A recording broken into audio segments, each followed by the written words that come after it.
Joined by Eric Draitser, who is the founder of StopImperialism.com, and he's joining us live now via Skype from New York.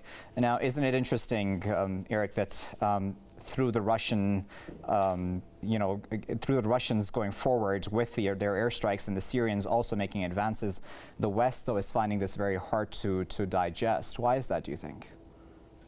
Well, there's a number of reasons that are probably too numerous and complex to go into in just a couple of minutes. I think the basic point here is that the United States understands that Russia's involvement in providing aid and support to the legitimate government in Syria is essentially the opening salvo in a probably long trajectory of the decline of U.S. hegemony in the region as Russia moves to reassert its influence, to demonstrate, as we've seen in recent days and over the course of the last week or so, that to other countries in the region that Russia stands committed against terrorism, and most importantly that Russia is a reliable partner, not only a partner in terms of weapons sales, this I think all of these countries have known for a long time, but that Russia's actually able to effectively utilize political and military force when it is necessary. This is something that is quite new, and we see that Russia has been flexing its muscles in terms of airstrikes.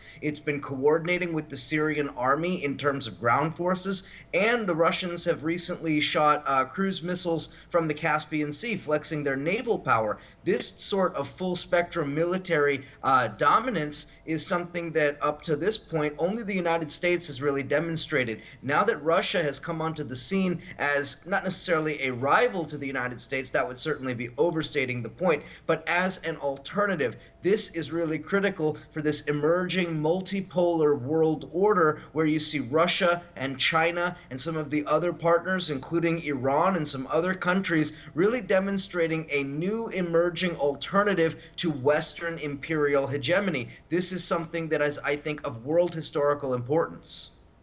So what will be the impact of this? Because I would imagine that in the halls of power within the U.S., this is all quite embarrassing, because as the Russians are driving the point home, the U.S. has been in this apparently anti-ISIL campaign for up to a year now and hasn't achieved as much apparently as the Russians have in this short period of time.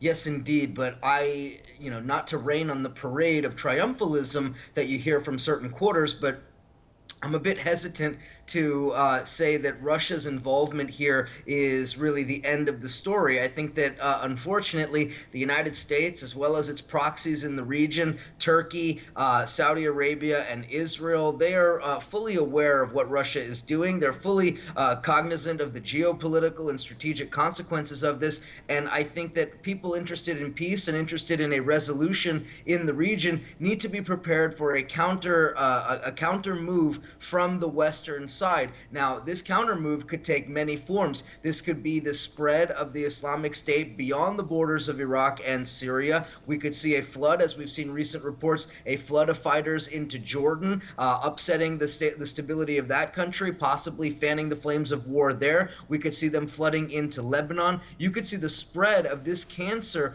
throughout the region, which of course would be tremendously beneficial to the United States and to Israel and to Saudi Arabia, who are desperate to see the destabilization spread, if for no other reason than to be able to vindicate their strategy and move towards a further regional destabilization that works in their interests. Any instability is really to the benefit of the Western imperial system and their Israeli allies, and this is a very real potential. Now, secondarily, of course, we could see the Afghanistan model employed in Syria and in Iraq. You could see the U.S. military and U.S. intelligence transferring anti-aircraft missiles to some of these terrorist factions that they've been sponsoring. Now, if you start seeing terrorist elements shooting down Russian jets, you're now looking at a further escalation of this conflict. Naturally, we saw that in the 1980s in Afghanistan. It could certainly be repeated now. That would take this to a new level of conflict, taking it out of the realm of a Syrian war, a war within Syria and within Iraq, and making it into a full-blown regional, if not a global war. So this conflict is far from over. The final chapter is yet to be written, and it remains to be seen exactly how the United States and its Western allies respond,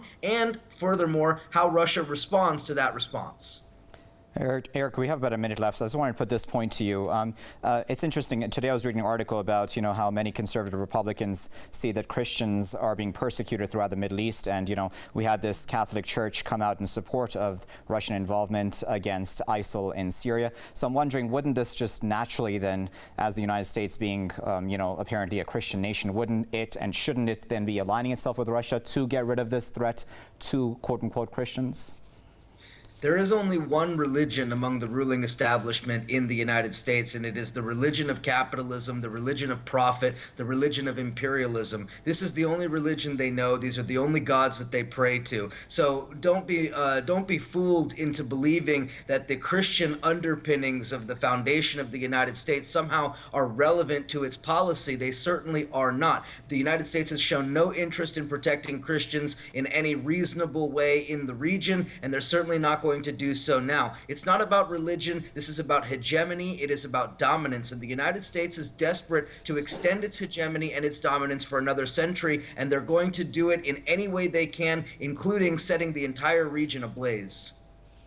Okay, Eric, as always, thanks very much for putting all that into context for us. That was Eric Draitser, founder of StopImperialism.com, and he was speaking to us live via Skype from New York.